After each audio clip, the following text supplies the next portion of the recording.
नमस्कार। आज हम पढ़ेंगे एमए फाइनल पॉलिटिकल साइंस का पेपर छठा। इसमें सबसे पहले हम लेंगे भारतीय संविधान का निर्माण। संविधान सभा हर एक जो राष्ट्र है उसका एक संविधान होता है जो उसके जीवन का मार्ग होता है, जिसके ऊपर एक राज्य चलता है। अब जो भी लिखित संविधान हैं उनका निर्माण जिस संस्था के द्वारा किया जाता है उसको हम संविधान सभा कहते हैं। तो सबसे पहले हम संविधान सभा का अर्थ लेंगे। आधुनिक युग में संविधान निर्माण का कार्य नागरिक प्राय एक विशेष रूप से गठित प्रतिनिधित्व संविधान सभा द्वारा करते हैं। संविधान सभा विश्व की 17वीं तथा 18वीं सदी की महान क्रांतियों की देन है। अब हम पढ़ेंगे भारतीय संविधान सभा का निर्माण कि भारतीय संविधान सभा का निर्माण कब हुआ। स्वतंत्रता संग्राम के समय से ही भारतीयों ने संविधान निर्माण के लिए संविधान सभा की मांग शुरू कर दी थी। 1939 ईस्वी में कांग्रेस ने एक प्रस्ताव में कहा था, एक स्वतंत्र देश में संविधान निर्माण का एकमात्र तरीका संविधान सभा है।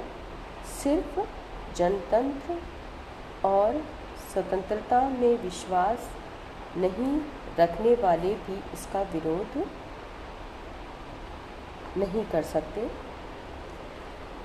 ब्रिटिश सरकार ने शुरू में संविधान सभा का विरोध किया था, किंतु द्वितीय विश्व युद्ध की आवश्यकता और राष्ट्रीय तथा अंतर्राष्ट्रीय शक्तियों ने उसे ऐसा करने के लिए विवश किया। अगस्त 1940 के प्रस्ताव में ब्रिटिश सरकार ने कहा कि भारत का संविधान स्वयं भारतवासी ही तैयार करेंगे, कि भारतीयों के द्वारा ही वो अपना संविधान का निर्माण करेंगे। जो कैबिनेट मिशन योजना थी 1946 के अंदर जिसका निर्माण किया गया था, के द्वारा इस विचार को व्यावहारिक रूप प्रदान किया गया। 1947 ईस्वी में संविधान सभा के सदस्यों का चुनाव प्रांतीय विधान सभाओं द्वारा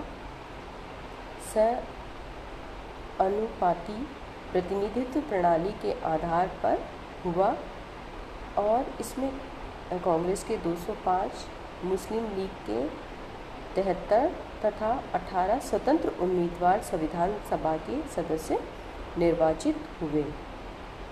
73 मुस्लिम सदस्यों में 3 स्थान कांग्रेस को तथा 3 स्थान स्वतंत्र उम्मीदवारों को प्राप्त हुए। सिखों के स्थानों में से 3 कांग्रेस ने प्राप्त किए और 3 अकाली दल ने। कुछ अन्य सदस्यों ने भी कांग्रेस का समर्थन किया, जिसके परिणाम स्वरूप 286 सदस्यों की संविधान सभा में कांग्रेस को 211 सदस्यों का समर्थन प्राप्त था। अब ये कि जो संविधान सभा का कारण संविधान सभा की जो प्रथम बैठक थी वो 8 दिसंबर 1946 को हुई।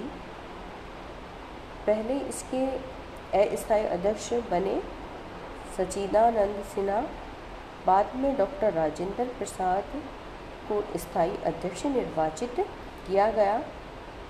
सर्वप्रथम उद्देश्य प्रस्ताव पास कर यह तय किया गया कि भारत एक पूर्ण स्वतंत्र और प्रभुत्व संपन्न गणराज्य होगा एवं अपने संविधान का निर्माण करेगा। संविधान सभा में डॉक्टर भीमराव अंबेडकर की अध्यक्षता में एक प्रारूप समिति का गठन किया गया और अन्य बहुत सारी समितियां भी निर्मित की गई, लेकिन उनमें सबसे जो प्रमुख थी वो प्रारूप समिति ही थी। संविधान सभा के 11 अधिवेशन हुए और 165 इसकी बैठकें हुई। प्रस्तावित संविधान की रिपोर्ट पर 7,635 संशोधन पेश किए गए, जिसमें से 2,113 संशोधन पर विचार हुआ।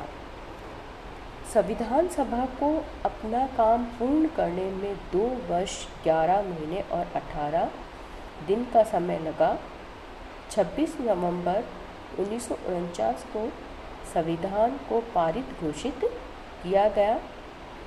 संविधान की कुछ धाराओं को तो उसी दिन से लागू कर दिया गया, मतलब जिस दिन संविधान सभा पारित घोषित हुआ था, और लेकिन जो संपूर्ण जो संविधान था वो 26 जनवरी 1950 को लागू हुआ। अब ये जो संविधान बना उसके निर्माण में बहुत सारी कठिनाइयाँ आई थी। तो अब हम देखेंगे कि संविधान निर्माण के समक्ष क्या क्या कठिनाइयाँ आई जो संविधान निर्माताओं को फेस करनी पड़ी।